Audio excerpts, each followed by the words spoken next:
guys, ito po yung mga kakailanganin natin sa meat biryani natin. So I chop onion, parsley, and dal leaves.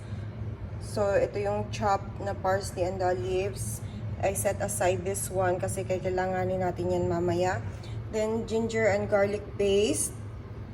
We have tenderized meat. Ayan, pinalambot ko na. And then a cup of yogurt. We need a cup of yogurt also.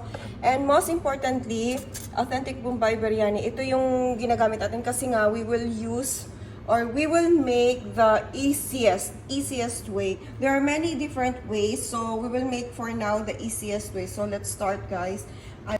So, ayan guys, nagpakulo na ako ng rice. Kasi brown rice yung gagamitin natin.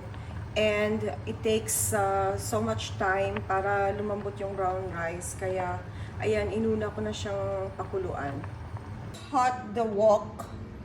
And we're going to add olive oil. So, I use olive oil, guys, for this. Ayan, pag mainit na po yung ating pan, lalagay natin una ang onion.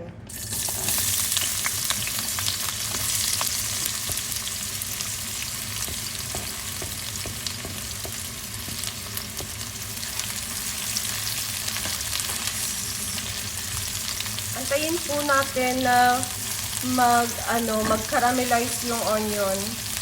So, hintayin po natin mag-caramelize yung onion bago natin idadagdag ang garlic and ginger paste.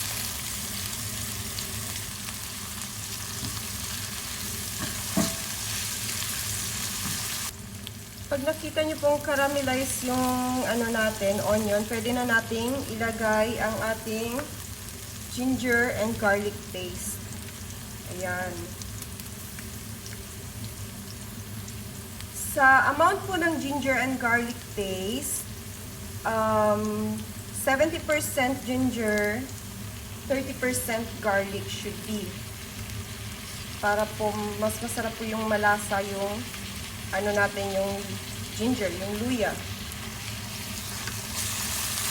Ayan. Antayin po natin mag-brownish ang ginger paste natin bago natin ilalagay yung ibang ingredients.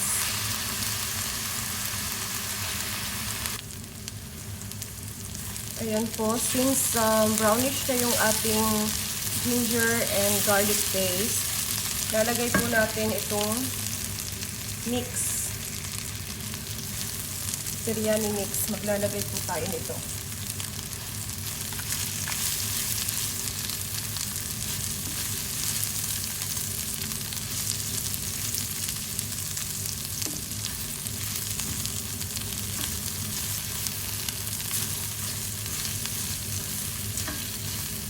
Yan, konting ukay, and then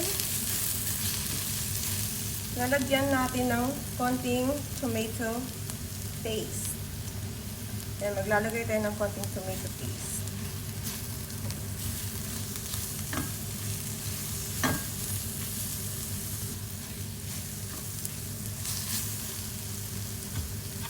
And then, isusunod na din natin ang ayan.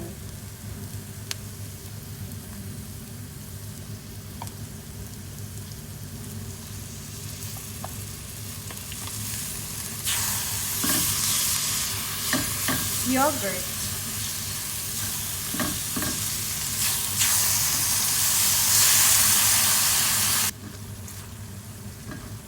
Continue lang po tayo sa pag-ukay.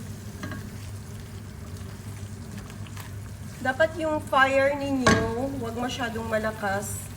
Yung katamtaman lang. Yan. And then, isusunod natin yung dahon. Dal leaves. Ayan.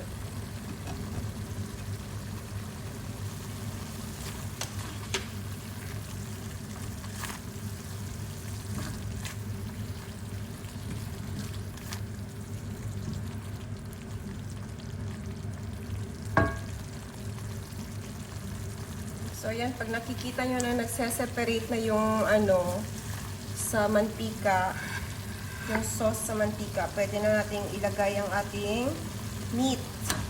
Yung pinalambot na buto. Yung pinalambot na karne. Yan.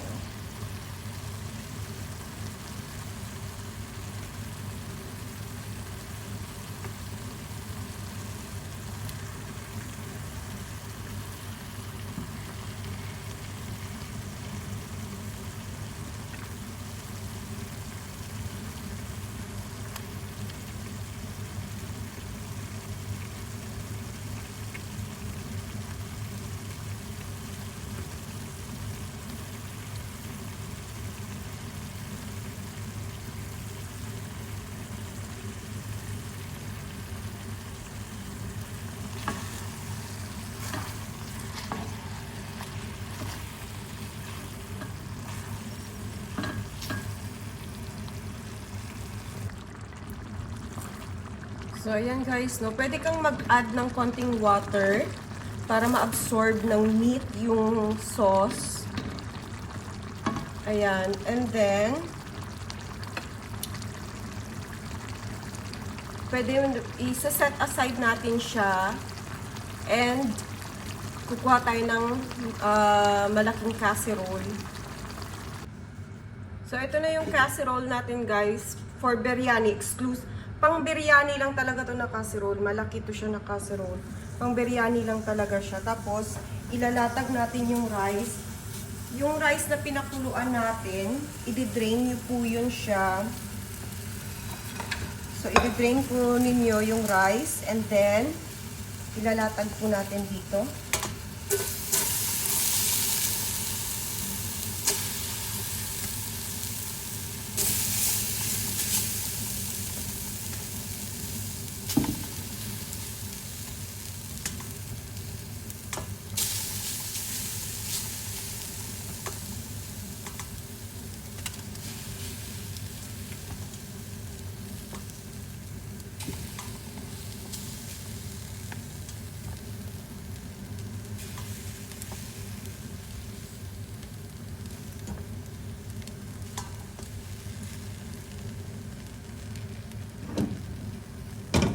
Then, lalagay mo siya dito. Meat.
Tatakpan na po natin. And, ayan. Antayin na lang po natin yan ng maluto ng mga 30 minutes. Tapos, pwede na natin siyang iserve. So, guys, ito na yung ating meat biryani. Look at that. So, yung texture ng rice is ganito kasi nga, I use brown basmati rice. Yung iba kasi white rice yung ginagamit na basmati. But me, kasi nga brown rice yung ginagamit namin dito. So, I use basmati brown rice. So, this is our finished product.